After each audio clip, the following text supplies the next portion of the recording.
Oh, people, as usual, you're in the academy. And that light's not going to help. This video might be a little bit dark, but whoever watched the last video on this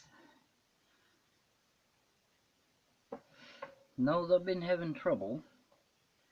So after much effort, yesterday, Saturday, done. 80mm fan. It's temperature controlled. It's got a temperature probe on it. I did have that hot glue here, which that part gets hot, but it got so hot it softened the hot glue, so I'm gonna have to find another spot. This thing peaked out yesterday at 28 amp,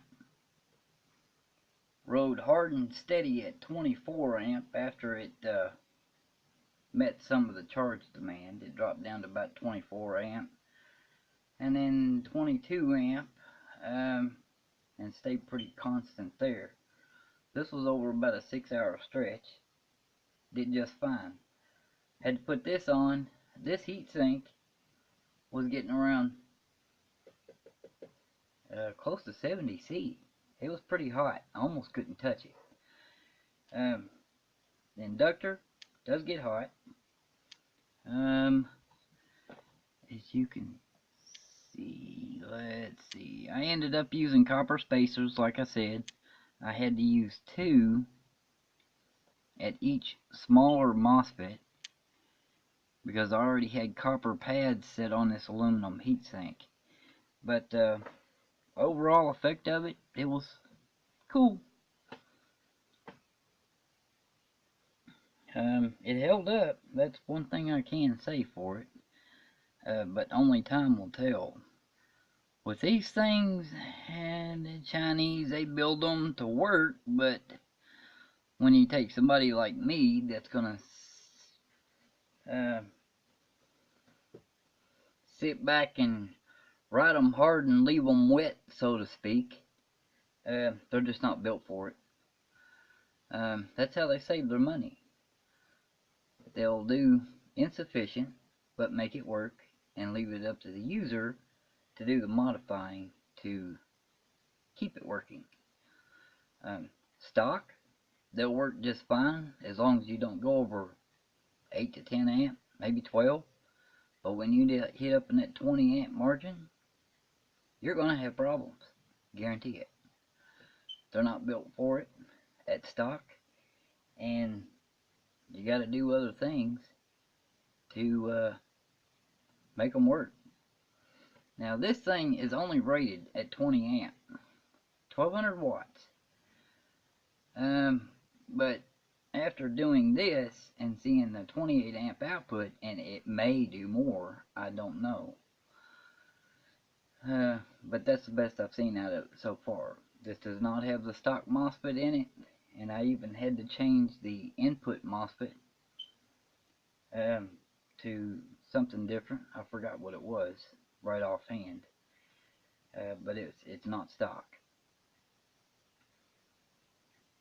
So I end up with 28 amp output. I seen that, and I was pretty happy.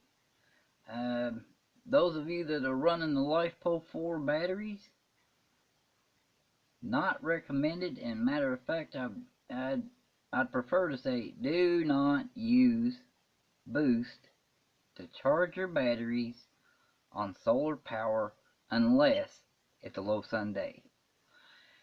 Reason being, these have no buck control to them at all. And if your input voltage is higher than your output voltage, then take a wild guess what happens. This thing goes in complete bypass mode, so if you've got a nice sunny day, like I'm getting today, your batteries get fully charged, then your input voltage ends up going higher than your out, so it goes passive. And that means whatever voltage your solar panels can output will go into the batteries. The first time I seen that, I was like, whoa, heck, oh no, that's got to go. Yeah, I was aware of it, but I wasn't really sure how it would handle it, and well, I found out pretty quick. And I ended up getting the 18650 batteries ended up reaching a voltage of like 16.5 one day. I'm glad it didn't go any more than that. But if you're on a low sun day and you need to get your batteries charged, they're good. And if you've got a battery charger, that's there's kind of a weird thing about that too. LifePo 4, yes, they are compatible with the old traditional 12 volt, but they are made to maintain a higher voltage than the sealed lead acid or lead acid batteries. Lead acid batteries, they charge up to 14.8 volts. LiPo 4 charges to 14.6 volts.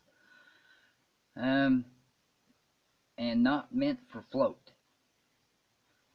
So once you get them charged, they go to 14.6. They stay there without float to finish the final charge.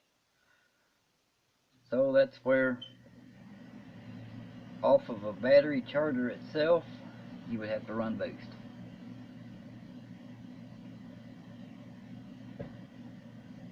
That's about all I can say. But if I have any more trouble out of this, after this, I'll post another video on a 1200 watt boost converter and let y'all get a glimpse of this again. It is hard mounted. I did buy the standoffs. They are a little bit short, but I even pulled the inductor off the board so I could get the center standoffs to press up against that MOSFET and put thermal pads underneath. The stock thermal pads is what I used. I probably should have got the taller standoffs. I didn't really think about it at the time, so this is what I'm having to do. I do have some thread lock, and I'll keep an eye on these to make sure that they don't loosen up over time. Of course, as many of you may be aware, heat and cool can cause the screw to actually back out. But there you go. End result, 28 amp top. This was stretched out over a 6 to 7 hour period, so that was riding it pretty constant. The heatsink stayed nice and cool. You gotta watch the inductor because it will get super hot, but that's mainly because of that primary MOSFET sitting there in the center. I put a shim to press against it. I'm trying to get some AAA batteries charged here. I put a shim on the face of the MOSFET to push it away and to add a little more thermal dissipation, but due to the nature of the way this board is designed, the PCB will get hot and it passes the heat to the inductor, with the inductor already getting hot. So yes, that's going to be the hottest thing there. I may or may not do a 40mm heat sink on this and put a fan on it. I believe that would help it quite a bit. I really don't like how hot the caps get, but not a lot I can do there. But that's it. Have a good day, people.